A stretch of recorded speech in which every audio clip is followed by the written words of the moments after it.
안녕하세요. 이번 영상에서는 공공재개발과 공공재건축에서 여러 개의 부동산을 소유하고 있는 토지등 소유자, 다물권자가 그중 일부 부동산을 양도한 경우에 양수인의 단독 분양 자격에 관한 이슈를 다루어 보려고 합니다. 먼저 공공재개발과 공공재건축에 대해서 잠깐 살펴보도록 하겠습니다.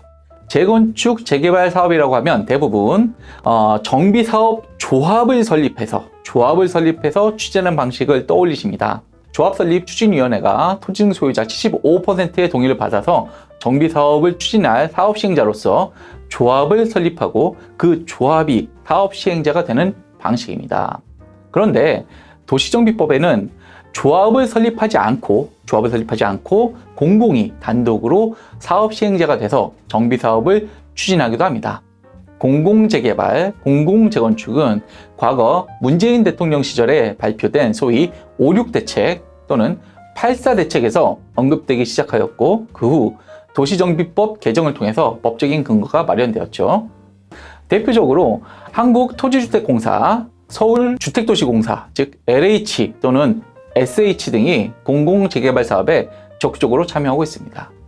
그런데 최근에 저희 로펌에서는 조합을 설립하지 않고 한국토지주택공사, 즉 LH가 단독으로 사업시행자가 되어 추진하는 공공재개발 사업에서 1인의 토지등 소유자가 그 하나의 정비구역에서 그 여러 개의 부동산을 소유하고 있다가 그중 일부 부동산을 매도할 경우 매수인의 단독 분양 자격 취득에 대해서 자문 요청을 받았습니다.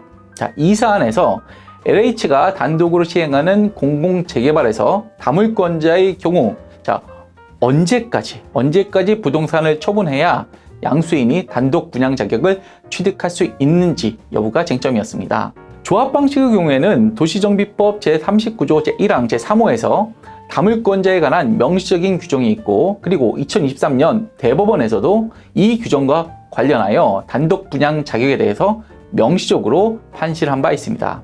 그러나 LH가 단독으로 시행하는 공공재개발의 경우에는 조합을 설립하는 것이 아니고 조합이 없고 또 도시정비법에 명시적인 규정이 없다 보니까 법조인들 사이에서도 견해가 나뉘어 있습니다.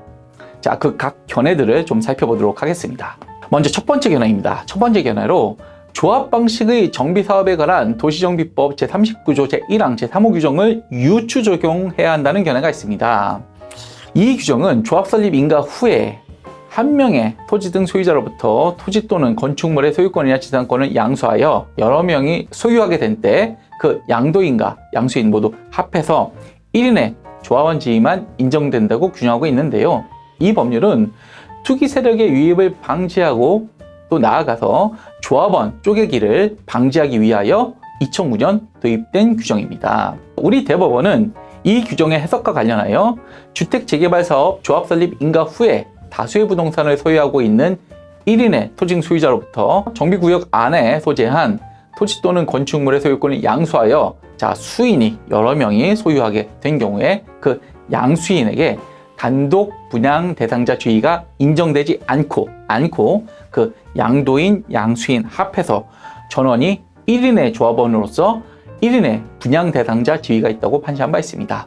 이 대법원 판결에 대해서는 전에 올려드린 영상에서 자세히 설명드렸습니다. 자, 여기 링크로 올려드리는 관련 영상을 참조해 주시면 좋겠습니다. 이 견해에 따르면 LH 등이 사업 시행자로 지정된 때를 기준으로 하여 그 이후에 매매가 이루어질 경우 그 매도인, 매수인 모두 합해서 한 개의 분양 자격만 인정된다고 합니다.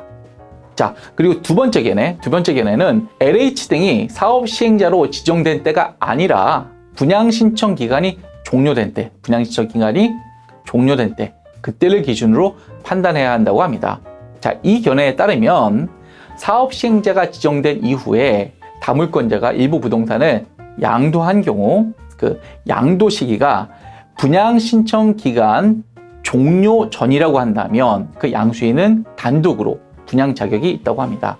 제 개인적으로는 이 두 번째 견해가 타당하다고 생각을 합니다. LH가 단독으로 시행하는 공공재개발, 공공재건축의 경우 분양 신청 기간이 종료되는 날 분양 자격이 확정되기 때문에 이 종료되는 날을 기준으로 단독 분양 자격 여부를 판단하는 것이 타당하다고 생각합니다.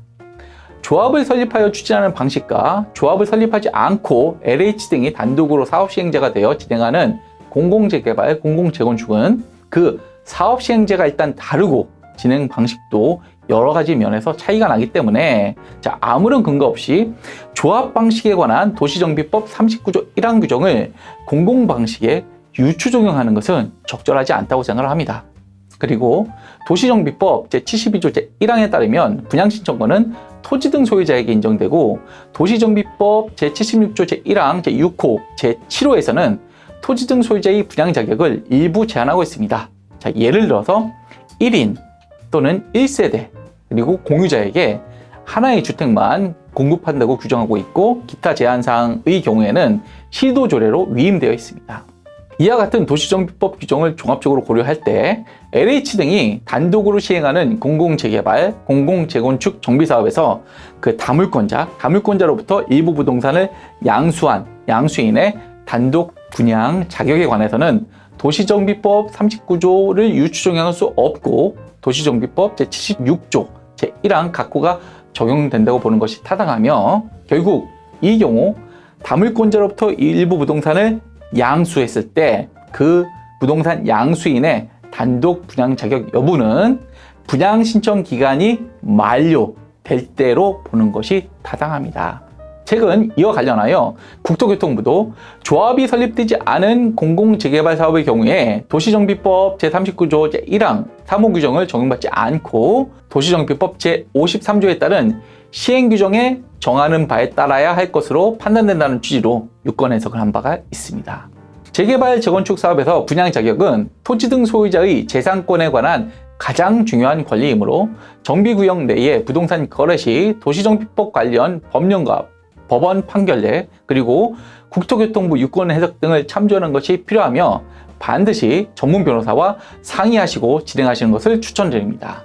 오늘은 LH 등이 단독으로 시행하는 공공재개발 그리고 공공재건축에서 다물권자로부터 부동산을 양수했을 경우 양수인의 단독 분양 자격에 대해서 살펴보았습니다. 오늘 영상이 도움이 되셨다면 좋아요와 구독, 알림 설정 부탁드리겠습니다. 지금까지 법무법인 센트로의 김정우 대표 변호사였습니다. 감사합니다.